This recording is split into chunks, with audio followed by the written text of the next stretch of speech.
Dans les ombres du monde antédiluvien, bien avant que Noé ne construise son arche, un événement aux proportions célestes a eu lieu. Un événement si profond, si perturbant, que son histoire complète a été délibérément voilée. Que s'est-il passé dans ces jours, où le ciel a touché la terre d'une manière interdite? Le livre de la Genèse nous donne un indice énigmatique. Les fils de Dieu virent que les filles des hommes étaient belles, et ils prirent parmi elles des femmes. On nous dit rarement qui étaient ces fils de Dieu. Étaient-ils de simples hommes, comme certains le suggèrent? Ou étaient-ils quelque chose de bien plus ancien? Des êtres d'une nature supérieure, dont la descente a marqué le début de la fin pour le premier monde? Ce n'est pas une simple curiosité historique. C'est une vérité oubliée qui détient la clé de l'origine de tant de mythes anciens sur les dieux qui marchaient parmi les hommes. Une vérité jugée trop dangereuse, trop choquante, pour être incluse dans le canon biblique que nous connaissons. Elle révèle la première grande rébellion, non pas dans le jardin d'Éden, mais dans les rangs même des armées célestes. Ce que vous allez entendre n'est pas enseigné dans les séminaires traditionnels. C'est une histoire reconstituée à partir de fragments laissés dans les Écritures et de textes apocryphes scellés. Si votre âme aspire à comprendre les racines profondes du combat spirituel, restez avec nous, car ce qui a été caché dans les ténèbres est sur le point d'être révélé à la lumière. La plupart des sermons s'arrêtent au verset 4 de Genèse chapitre 6, laissant l'histoire des géants et de leur père angélique dans une brume de métaphores. Mais pourquoi? Pourquoi les Écritures sont-elles si silencieuses sur un événement qui a directement provoqué le jugement divin par le déluge? Le silence lui-même est une preuve que quelque chose a été jugé trop dangereux pour être transmis ouvertement. Pensez à ce verset presque oublié dans l'Épître de Jude au verset 6, il a réservé pour le jugement du grand jour, enchaînés éternellement dans les ténèbres, les anges qui n'ont pas gardé leur dignité mais qui ont abandonné leur propre demeure. La question qui devrait nous hanter est celle-ci. De quelle demeure parle-t-on? Et quand cet abandon a-t-il eu lieu? Ce n'est pas la chute de Lucifer qui est décrite ici, mais un autre événement, une transgression si spécifique qu'elle a nécessité une prison éternelle. Et si la réponse se trouvait dans une vérité alternative, non pas inventée, mais préservée? Une vérité qui suggère que les fils de Dieu n'étaient pas simplement des hommes d'une lignée pieuse, mais bien ce que le texte original hébreu, Benei Elohim, implique, des êtres célestes. Un ordre d'anges connu dans les textes anciens comme les veilleurs, envoyés pour observer l'humanité, mais qui ont fini par convoiter ce qu'ils devaient protéger. Leur chute n'était pas un simple acte de passion. Était une trahison cosmique. Ils n'ont pas seulement pris des épouses, ils ont brisé un serment divin, et ont apporté sur terre des connaissances interdites, des secrets arrachés au ciel. Des secrets qui ont corrompu l'humanité jusqu'il à la moelle et ont forcé la main de Dieu. Mais quel était le premier de ces secrets? Le don empoisonné qui a tout déclenché. Pour percer ce silence, nous devons nous tourner vers les textes que l'histoire a tenté d'effacer.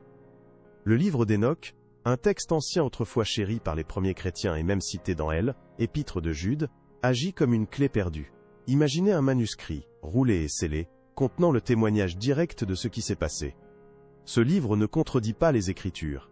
Il illumine les ombres qu'elles laissent délibérément planer. Il nomme les chefs de cette rébellion céleste et détaille, avec une précision effrayante, les secrets qu'ils ont déchaînés sur le monde. Selon ce texte oublié, leur chef, un ange nommé Sémiasa, a mené 200 de ses frères dans un serment impie sur le mont Hermon. Ils sont descendus et ont enseigné aux hommes des arts interdits. Azazel, l'un d'eux, a révélé l'art de la métallurgie. Visualisez cela. Les premiers forgerons ne fabriquaient pas des charrues, mais des épées, des poignards et des boucliers, sur instruction d'un être de lumière déchu. D'autres ont enseigné la sorcellerie, l'astrologie, l'art de la séduction par les cosmétiques. Chaque don était une graine de corruption, un savoir céleste détourné pour nourrir l'orgueil, la violence et la luxure de l'humanité. Soudain, le verset de la Genèse qui dit que la terre était remplie de violence prend un sens entièrement nouveau, n'est-ce pas? La violence n'est pas née spontanément du cœur de l'homme, elle a été enseignée, elle a été importée du ciel. Ce n'était pas une simple déchéance morale, mais une contamination spirituelle et technologique orchestrée. On comprend alors pourquoi cette histoire a pu être jugée trop troublante. Elle suggère que le mal originel n'était pas seulement une affaire humaine, mais le résultat d'une incursion divine, une trahison des gardiens même de la création. Mais la connaissance interdite était que le premier acte de cette tragédie cosmique. Le péché des veilleurs a fait bien plus que corrompre l'esprit des hommes, il a corrompu leur sang. De cette union impie entre le céleste et le terrestre, une nouvelle forme de vie a émergé. Une race d'eau, êtres dont la simple existence était une abomination aux yeux de Dieu. Des géants dont la faim ne pouvait être satisfaite, et dont la force menaçait de tout détruire sur leur passage. La Genèse les appelle les Néphilim. Le mot lui-même est chargé d'une puissance obscure, signifiant « ceux qui sont tombés », ou peut-être, de manière plus sinistre, « ceux qui font tomber les autres ». Le livre d'Enoch est encore plus explicite. Il les décrit non pas comme des héros de l'Antiquité, mais comme des abominations nées d'une union contre nature. Des géants dont la faim ne pouvait jamais être assouvie. Imaginez un instant la scène. Ces créatures colossales, consommant toutes les ressources de la terre, dévorant les récoltes, le bétail, jusqu'à ce que le monde antédiluvien soit dépouillé de ses richesses. Mais leur faim ne s'arrêtait pas là. Une fois les ressources épuisées, les textes anciens nous disent qu'ils se sont tournés contre leurs créateurs humains. Ils ont commencé à dévorer les hommes, le sang et la chair. La violence dont parle la Genèse N n'était pas une simple querelle entre tribus. Était un carnage à une échelle que nous ne pouvons concevoir, mené par des demi-dieux affamés. Finalement, dans un dernier acte de chaos, ils se sont entre-dévorés. La création de Dieu était en train de s'auto-détruire de l'intérieur, souillée par une race qui n'aurait jamais dû exister. Comprenez bien l'impact spirituel de cette situation. Ce N n'était pas seulement une crise physique, mais une contamination de l'essence même de l'humanité. La lignée humaine, créée à l'image de Dieu, était en train d'être irrémédiablement corrompue par une semence angélique et rebelle. Une question cruciale se pose alors, comment la promesse d'un Messie, la semence de la femme qui devait écraser la tête du serpent, aurait-elle pu s'accomplir si l'humanité entière avait été génétiquement et spirituellement altérée? Le plan du salut était en péril. Le grand déluge prend alors une dimension nouvelle et plus profonde. Ce N n'était pas seulement une punition pour le péché moral de l'homme, mais un acte chirurgical divin, une purification radicale et nécessaire. Était un acte de souveraineté et de miséricorde pour préserver une lignée pure à travers Noé, afin que la promesse de Christ puisse un jour se réaliser. Dieu n'a pas détruit le monde. Il l'a sauvé d'une corruption qui menaçait de tout engloutir. Mais si les corps des Néphilim ont été anéantis par les eaux, une question terrifiante, dont la réponse est encore plus dérangeante, demeure. Qu'est-il advenu de leurs esprits immortels? Alors pourquoi cette version des faits, si détaillée et si cohérente avec les indices laissés dans la Genèse, a-t-elle été reléguée aux oubliettes de l'histoire? La réponse est aussi simple que dérangeante. La vérité était jugée trop dangereuse. La version traditionnelle, qui suggère que les fils de Dieu étaient simplement la lignée pieuse de Seth se mêlant aux descendants impies de Caïn, est une explication bien plus sûre, bien plus facile à gérer. Elle maintient le péché à une échelle purement humaine, un problème terrestre qui ne remet pas en cause l'ordre cosmique. Mais la vérité cachée dans les textes apocryphes est explosive, elle révèle une faille dans les remparts du ciel. Elle suggère que des êtres angéliques, créés pour servir et protéger, ont pu trahir leur nature et leur créateur d'une manière si intime, si physique.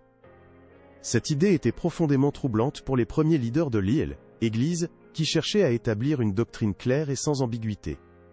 Révéler que des démons parcouraient la terre non pas comme des métaphores du mal, mais comme les esprits désincarnés d'hybrides angéliques, risquait de semer la peur et la confusion.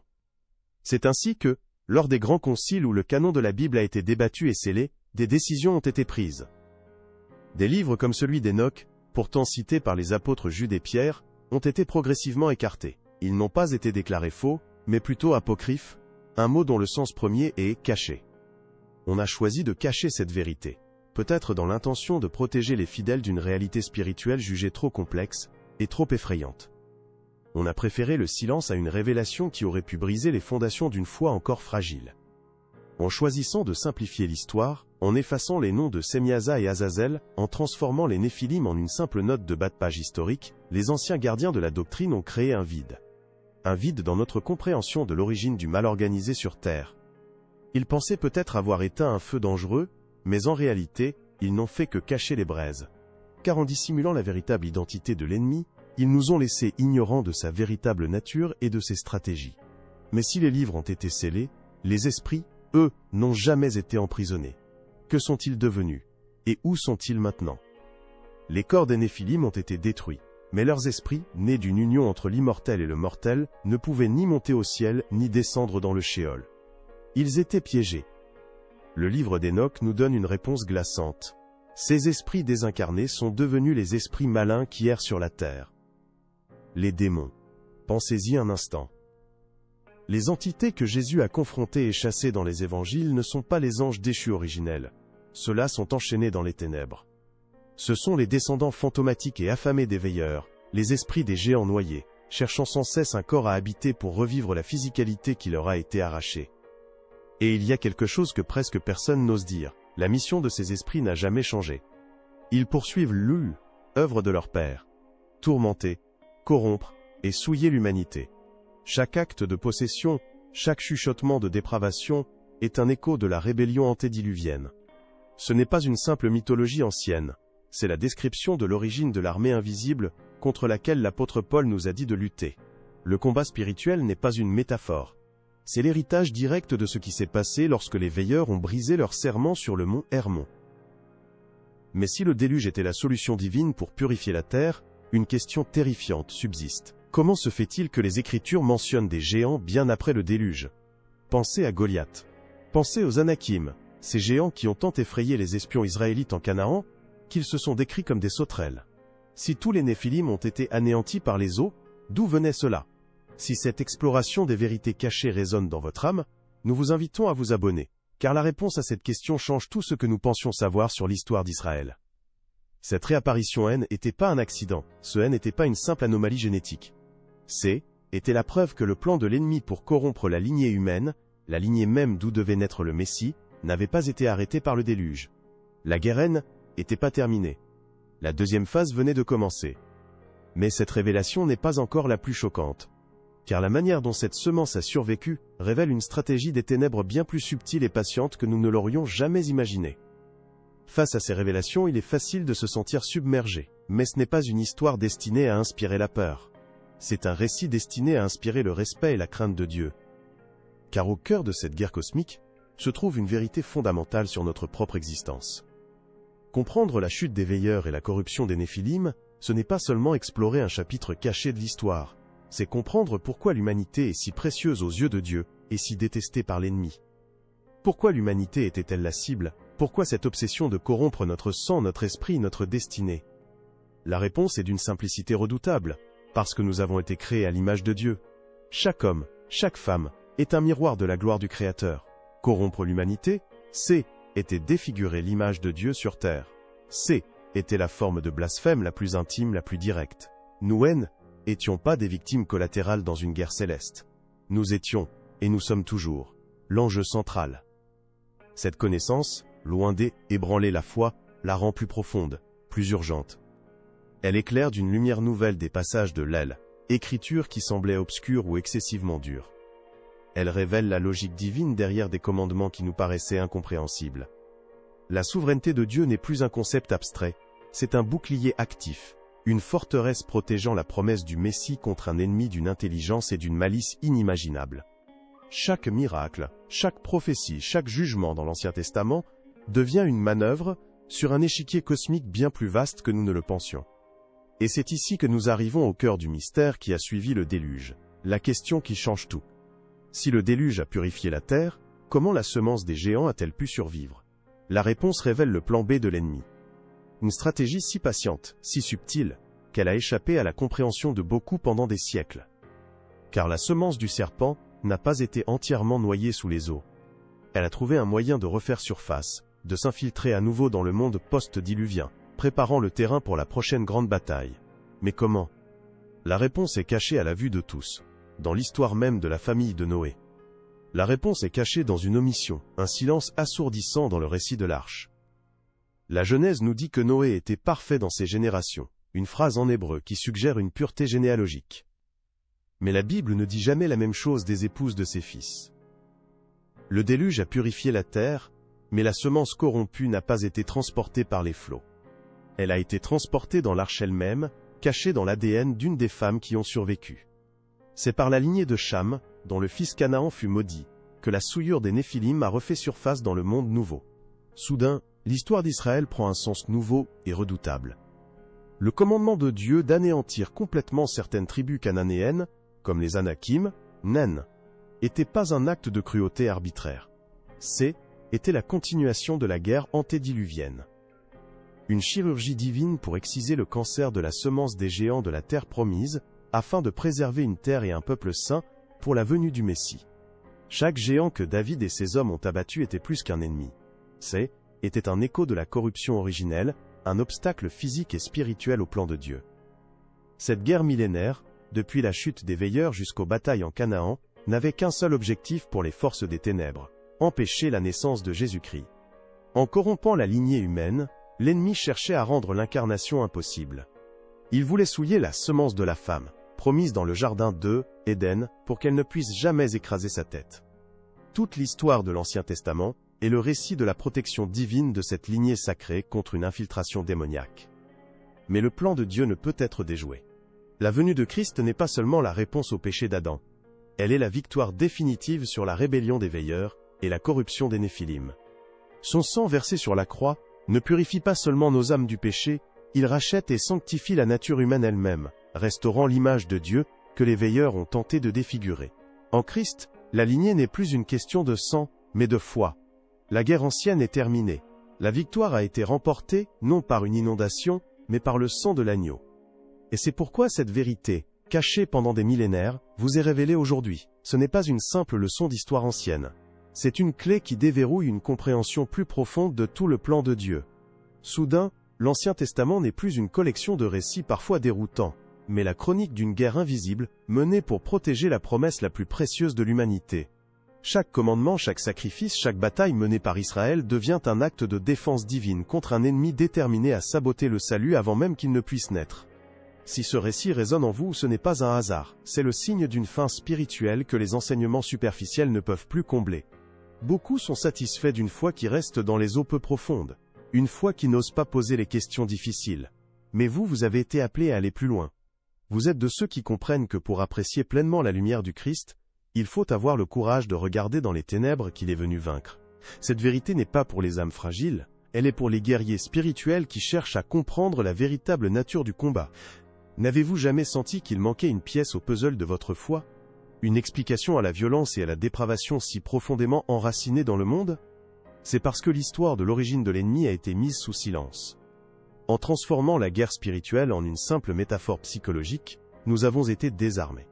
Nous avons oublié que nous luttons contre les descendants spirituels d'une rébellion cosmique, des entités dont le seul but est de poursuivre l'œuvre de leur Père, défigurer l'image de Dieu en nous. Cette connaissance ne doit pas vous effrayer, elle doit vous équiper. Elle explique l'hostilité implacable du monde envers la sainteté, le mariage, la vie elle-même. Car chaque acte de pureté est une victoire contre l'héritage de corruption des veilleurs. Vous comprenez maintenant que votre foi n'est pas un simple chemin personnel, c'est une position sur la ligne de front d'une guerre qui a commencé avant le déluge, et qui ne s'achèvera qu'au retour du Christ. Votre vie a un poids cosmique que vous commencez à peine à entrevoir. Désormais, vous ne lirez plus jamais la Genèse, les Nombres ou les Évangiles de la même manière. Chaque page que vous tournerez sera imprégnée de la conscience de cette guerre invisible. Cette connaissance n'est pas un fardeau, mais une armure. Elle vous donne une perspective que peu de gens possèdent, transformant votre foi d'une simple croyance en une compréhension profonde de l'enjeu cosmique de votre propre salut. Chaque prière que vous prononcez est une déclaration de victoire dans cette guerre ancienne. Chaque acte de sainteté est un défi direct à l'héritage de corruption des veilleurs. Ces vérités sont restées cachées sous des couches de tradition et de silence pendant des siècles. Elles ont été jugées trop complexes, trop dérangeantes. Mais les sceaux sont en train d'être brisés. Nous vivons une époque où Dieu appelle son peuple à une maturité spirituelle plus profonde, à une compréhension qui ne craint pas les ténèbres, parce qu'elle connaît la puissance infinie de la lumière. Ce que vous avez entendu aujourd'hui n'est pas une théorie, c'est un héritage retrouvé, une pièce essentielle du puzzle qui vous a été rendu. Si cette vérité brûle dans votre cœur, laissez votre j'aime pour que cette flamme se propage. Abonnez-vous à la chaîne et activez la cloche pour ne manquer aucune des révélations à venir, car ce n'est que le début de notre voyage dans les profondeurs des Écritures. Et maintenant nous avons une zone de membres. En devenant membre, vous bénissez ce travail, et nous aidez à continuer à produire un contenu édifiant et révélateur, comme celui-ci, nous permettant de consacrer plus de temps à ces recherches vitales. Enfin, nous voulons savoir où cette lumière a brillé aujourd'hui. Écrivez dans les commentaires de quel pays ou de quelle ville vous nous regardez, afin que nous puissions voir jusqu'où cette vérité atteint les cœurs. Vous n'êtes pas seul dans cette quête. Nous formons une communauté de chercheurs de vérité, unis par la foi en celui qui a vaincu toutes les ténèbres, passées, présentes et à venir. Que la paix du Christ soit votre forteresse.